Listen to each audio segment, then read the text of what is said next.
The invitation was not for a party, but for an exorcism. It arrived in a thick, cream-colored envelope, hand-delivered to Leo's bookshop, The Last Chapter, tucked away in a decaying Art Deco building in West Adams. The script was an elegant, looping cursive, but the message was stark. Mr. Vesper, the time has come to settle the account. The house remembers. The debt is due. Meet me at the Sunderland house at midnight. Come alone. A.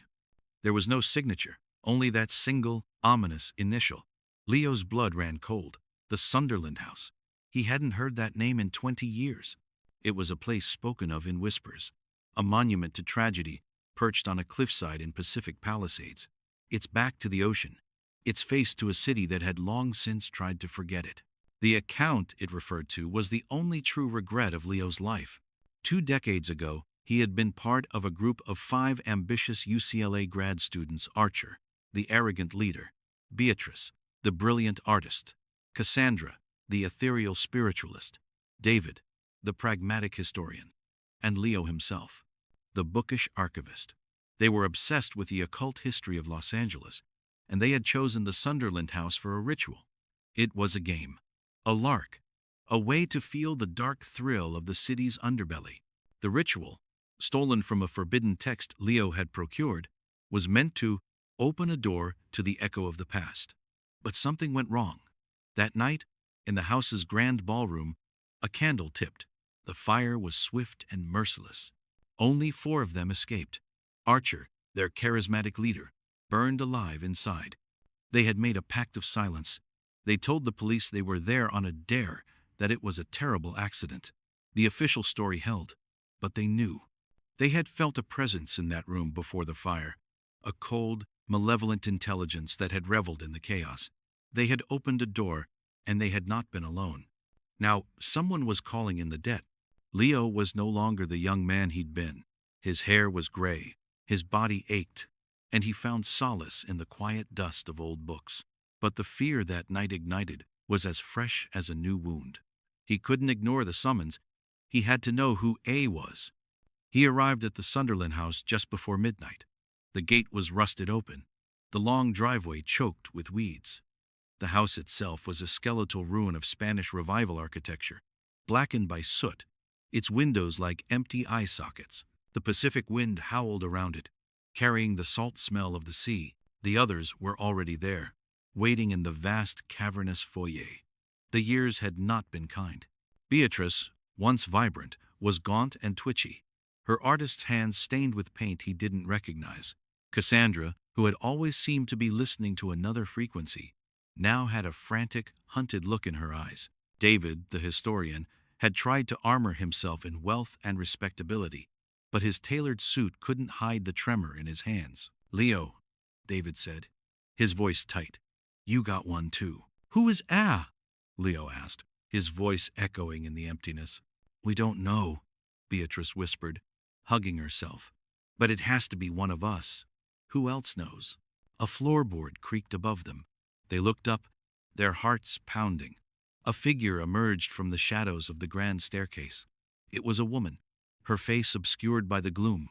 But as she descended into a sliver of moonlight piercing through a broken window, Leo gasped. It was Cassandra, but not the Cassandra standing beside him. This woman had Cassandra's face, but it was harder, colder. Her hair was shorter, her posture confident and severe. She wore dark, practical clothing.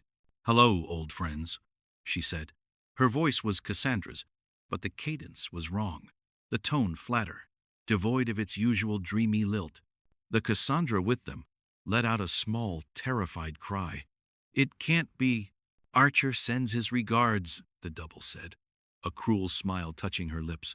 The name hung in the air like a poison. Archer, dead for 20 years. "Who are you?" David demanded, stepping forward, his voice shaking with a forced authority. "You can call me Anya," the double said, though Archer preferred Anchor, a fitting name, don't you think? "I'm the Tether," she explained, her words methodical and chilling. The ritual they performed hadn't just opened a door to the past. It had thinned the veil between worlds, creating a weak spot, a wound in reality. Archer's violent death, fueled by their combined will and the dark energy of the ritual, had not allowed him to pass on. Instead, his consciousness, his rage, had become trapped in the house, a hungry, vengeful echo. He's been growing stronger, Anya said, feeding on your guilt, your fear. But a ghost is just energy. To truly come back, to walk in the world again, he needs a vessel, a body. She looked at the four of them. My body was a prototype, a temporary shell he fashioned from the memories he stole from Cassandra. But it's imperfect, unstable. He needs a permanent home. One of you. It was a madness beyond anything they could have imagined. Their childhood dabbling had created a monster, and now it was demanding a physical form. This is insane, David yelled. We're leaving. As he turned to go, the massive front door slammed shut with a force that shook the house. No one was near it. The house decides when you leave, Anya said calmly. The account must be settled. One of you will stay. The rest can go. Those are the terms. They were prisoners. The night became a surreal and terrifying game of cat and mouse within the decaying mansion. The house itself seemed to be alive, a character in their nightmare. Walls whispered with Archer's voice, taunting them. Shadows moved with a life of their own. They would see figures out of the corners of their eyes, a flash of Archer's leather jacket, the smell of his clove cigarettes. The real Cassandra broke first. The sight of her doppelganger, a walking violation of her very identity, shattered her already fragile mind. She became convinced that the only way to banish the echo was to repeat the ritual, but correctly this time. She fled into the depths of the house, searching for the ballroom. Leo, Beatrice, and David followed, but the house conspired against them. Hallways twisted back on themselves. Doors led to dead ends or rooms that shouldn't exist. They found Cassandra in the ballroom, the epicenter of the tragedy. The floor was scarred black, the ceiling open to the night sky. She had drawn a new circle on the floor with charcoal and was chanting, her voice hysterical. We have to close the door, she shrieked. We have to send him back. Anya appeared in the doorway.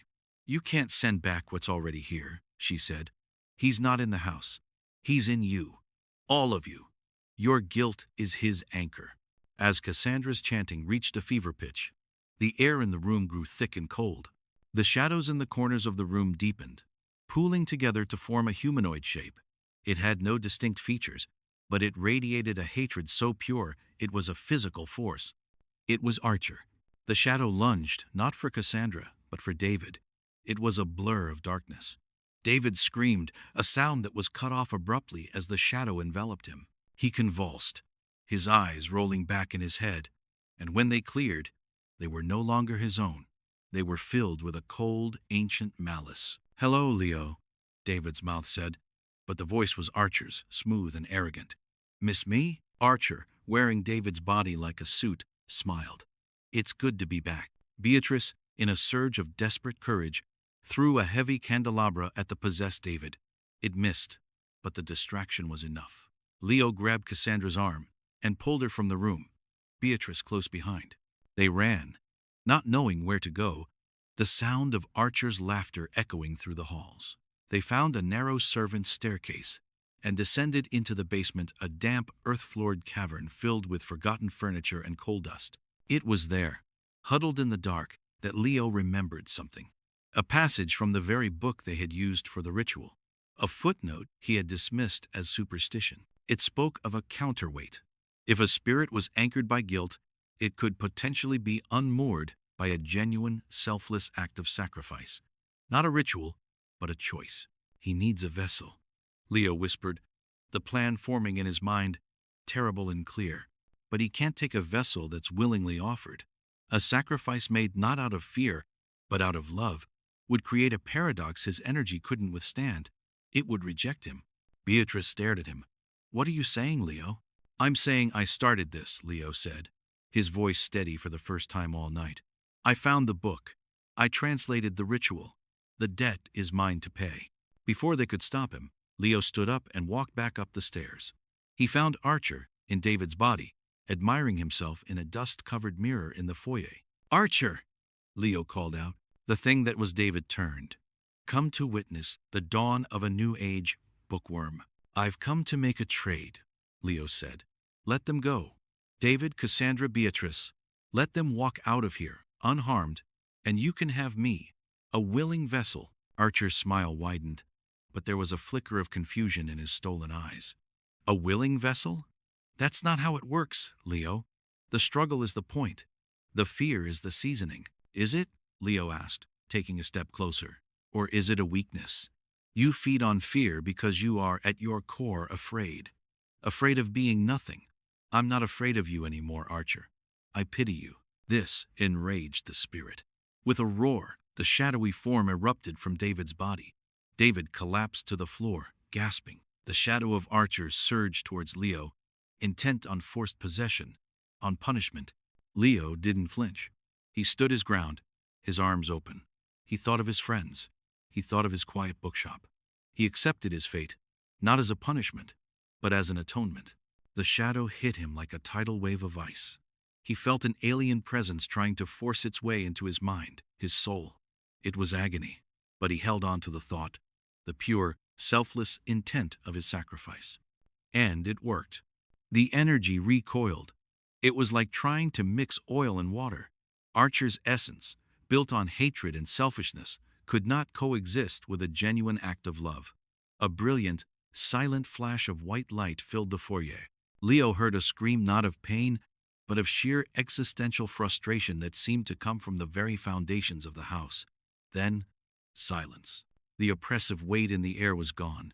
The house was just a house again. A cold, dark, ruined shell. Leo slumped to his knees, exhausted but himself. The shadow was gone. Archer was gone. Dawn was breaking, its faint light filtering through the broken windows. David, Beatrice, and the catatonic Cassandra stumbled out of the Sunderland house, forever scarred but alive. Leo was the last to leave. He stood on the cliffside, looking down at the city waking up below. He had closed the account. He had paid the debt. But as he turned his back on the house, he couldn't shake the feeling that some doors, once opened, can never be fully closed. They can only be watched from the corner of your eye forever.